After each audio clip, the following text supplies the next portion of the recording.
साथियों,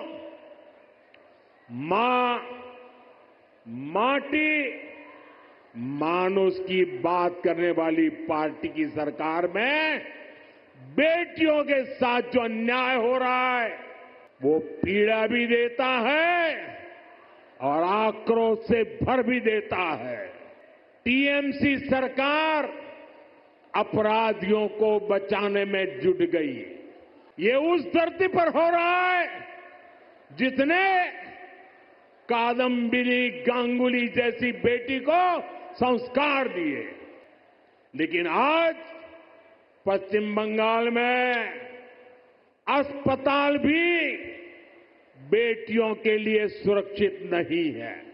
पश्चिम बंगाल की धरती से प्रधानमंत्री नरेंद्र मोदी ने टीएमसी सरकार पर अब तक का सबसे बड़ा हमला बोला है।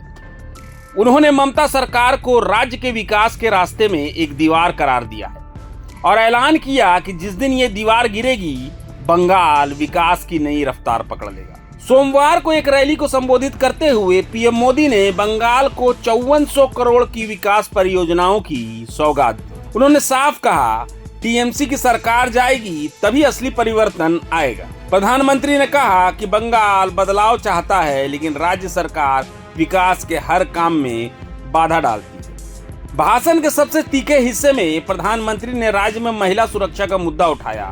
उन्होंने कहा, पश्चिम बंगाल में अब अस्पताल में भी बेटियां सुरक्षित नहीं हैं और टीएमसी सरकार अपराधियों को बचाने में जुटी है।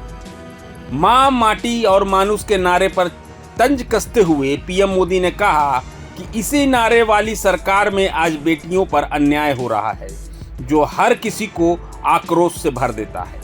उन्होंने बंगाल की पहली महिला डॉक्टर कादम्बिनी गांगुली का जिक्र करते हुए कहा, ये वही धरती है, लेकिन यहाँ बेटियों के साथ आज अन्याय हो रहा है।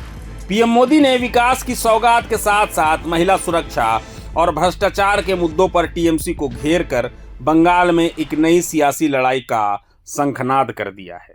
साथियों,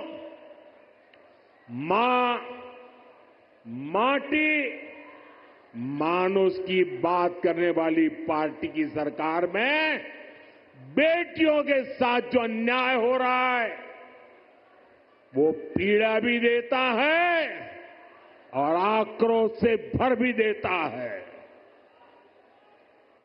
ये उस धरती पर हो रहा है जिसने कादम्बिनी गांगुली जैसी बेटी को संस्कार दिए, जो भारत की पहली वेस्टर्न मेडिसिन डॉक्टर थी।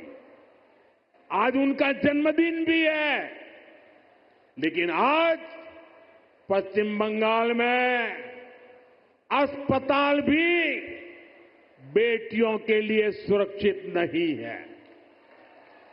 और आप सबने देखा है, जब यहां डॉक्टर बेटी के साथ अत्याचार हुआ तो कैसे टीएमसी सरकार अपराधियों को बचाने में जुट गई। इस घटना से देश अभी बाहर निकला भी नहीं था कि एक और कॉलेज में एक बेटी के साथ भयंकर अत्याचार किया गया। इसमें भी जो आरोपी है उनका कनेक्शन टीएमसी से निकला है। टीएमसी के बड़े नेता, मंत्री आरोपियों के बजाय पीड़ित को ही दोषी ठहराते रहे। ऐसे कई उदाहरण हैं जो टीएमसी की निर्ममता के साक्षी है। प्रभातखबर.com, विश्वास वही, रफ्तार नहीं।